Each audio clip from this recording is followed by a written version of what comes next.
Beberapa hadis yang diriwayatkan tadi, Aisyah bersumpah dengan nama bapak dan ibunya. Apakah ini dibolehkan menurut syariat? Sebenarnya tidak ya. Man aqsama aw man ahlafa bi ghairillah faqad asyraka dan seterusnya. Di sini bersumpah, sebagian ulama menyatakan ini dikatakan sebelum dilarangnya bersumpah selain dengan atas nama Allah Subhanahu wa taala. Yang kedua, ada lagi penjelasan lain yang menyatakan bahwa bi abi wa anta wa ummi, demi bapakku engkau dan ibuku, ini bukanlah sumpah, tetapi ini merupakan orang-orang Arab takzim kepada orang-orang yang disebut, tetapi bukan sumpah seperti sumpahnya menyebut nama Allah Subhanahu wa taala. Wallahu a'lam. Dalam hadis nomor 58 halaman 56, perkataan Asma binti Yazid, ay wallahi ya Rasulullah innahunna la fa'alna wa innahum la yaf'alun. Berupa kalimat pertanyaan atau kalimat pembenaran dari Asma.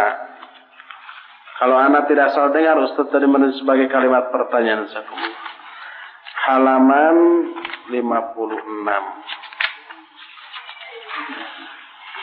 Ay wallahi ya Rasulullah innahunna la yaf'alna wa innahum la yaf'alun. Oh iya, ini pembenaran bahwa mereka benar-benar telah melakukan dan mereka laki-laki dan wanita itu ya, karena adanya lam taukid di sini yang menyatakan itu sudah terjadi dan pasti. Wallahu a'lam. Jazakallah ini penanya.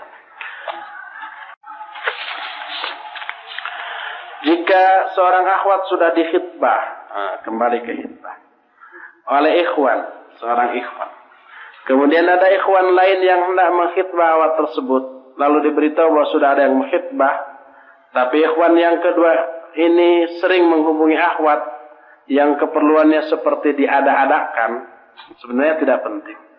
Apakah akhwat tersebut boleh menegur ikhwan kedua untuk tidak menghubungi akhwat tersebut karena khawatir fitnah? Dan bagaimana caranya yang ma'ruf sehingga ikhlaslah?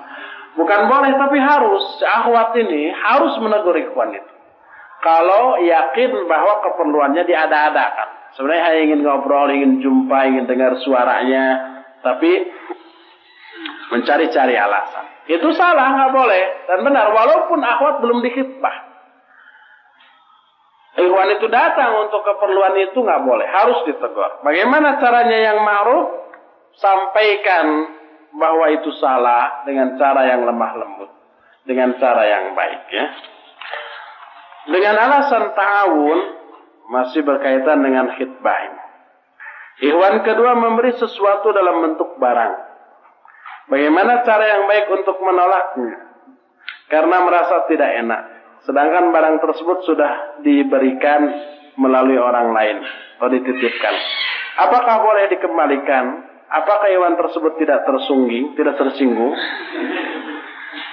Kalau ikhwan itu memberikan hadiah barang, itu tidak boleh ditolak. Rasulullah SAW tidak pernah menolak hadiah. Kalau sedekah ya nggak boleh beliau, tapi hadiah beliau selalu terima dari siapapun. Nggak boleh dikembalikan, sudah terima saja. Dan kita husnudzon bahwa ini benar-benar hadiah. Kita tidak boleh suudzon, jangan-jangan ada maunya. Jangan-jangan umpamanya semoga aja setelah menerima hadiah ini si ikhwan yang pertama ditolak, yang kedua diterima. Itu suudzon namanya. Sudah terima saja hadiah itu dan jangan dikembalikan. Bagaimana jika berkunjung ke rumah saudara yang muslim untuk silaturahmi, tapi di rumah tersebut ada anjing di dalamnya maupun di luar rumah? Jangan. Nanti digigit.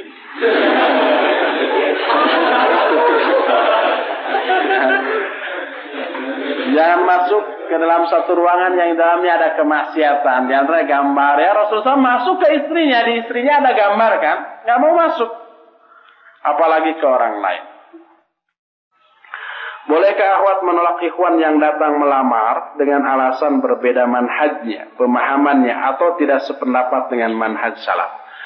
Apapun alasannya akhwat boleh menolak. Umpamanya nggak suka karena dia berkumis, boleh menolak.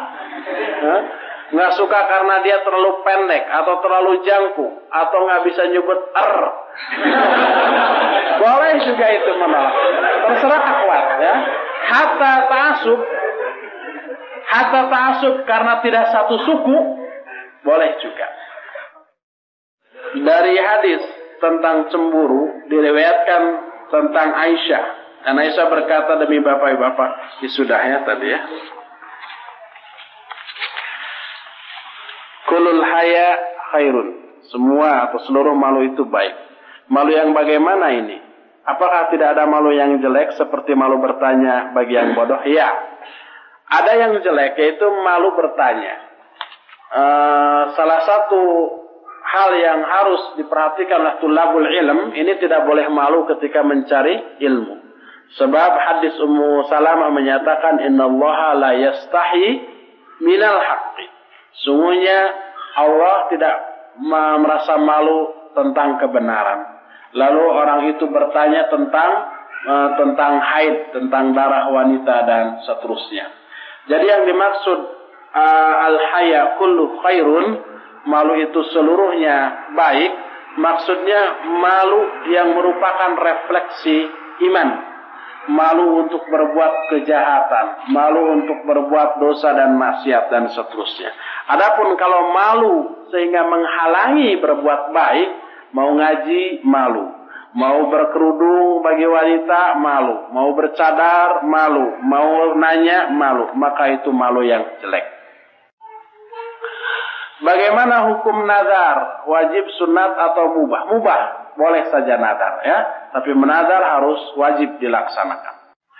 Bolehkah seorang meninggalkan nazar karena khawatir setelah melihat malah tidak nazar? Boleh ya? Bagaimana hukum nazar? Sunnah ya. Bolehkah seorang meninggalkan nazar karena khawatir setelah melihat malah tidak tertarik kepada ikhwan atau akhwat yang dilihat? Ini tidak wajib. Kalau tidak meninggalkan nazar nggak apa-apa. Ya. Justru kalau kalau tidak nazar, setelah itu nikah langsung ternyata nggak cocok, rugi sendiri kan. Tapi kalau dengan nazar, wah nggak cocok kemudian batal, nggak akan rugi. Karena nggak jadi nikahnya kan. Apa hukum onani atau masturbasi bagi ikhwan ataupun haram? Tidak boleh ya. Kalau umpamanya nggak kuat, ya nikah sudah. Apabila si suami hiper, sedangkan istrinya tidak sanggup melayani suami yang hiper tersebut, apa yang mesti istri lakukan berhubungan dengan kewajiban istri? Suruh nikah lagi. Kalau enggak dia akan maksiat. Istri nggak sanggup melayani, sementara keinginannya besar, Superman dia. Suruh nikah lagi. Insya Allah akan selamat. Wanita dinikahkan yang penyayang dan banyak anak. Bila seandainya Allah menguji si istri dengan suatu penyakit yang tidak dapat disembuhkan, target untuk mendapatkan anak tidak tercapai, sedangkan si suami untuk bertahan belum sanggup, apa yang mesti dilakukan suami istri tersebut? Ya sabar kalau begitu. Sabar saja ya, menerima apa adanya. Tadi kisah Utsman yang mencuekkan istri. Bagaimana jika sebaliknya istri yang mencuekkan suami? Ini istri yang kurang ajar ini. Nusus ini ya. Ya harus dididik. Kalau enggak tetap saja ditandut aja sudah. Sebentar lagi ya. Apakah jatuh talak jika suami mengatakan kata-kata kita cerai dengan emosi, atau sebaliknya si istri mengatakan? Kalau emosi tidak ya, harus dalam keadaan sadar. Jika suami berbuat zalim terhadap badan istrinya, apakah boleh dibiarkan? Dalam arti memukul ya. Nanti insya Allah ada penjelasan. Boleh suami memukul istri. Rasulullah SAW tadi memukul Aisyah sampai sakit kan, dadanya ditonjok. Dan itu boleh dalam rangka mendidik atau membina. Dan istri nggak boleh membalas. apalagi menangkis kemudian menjelaskan.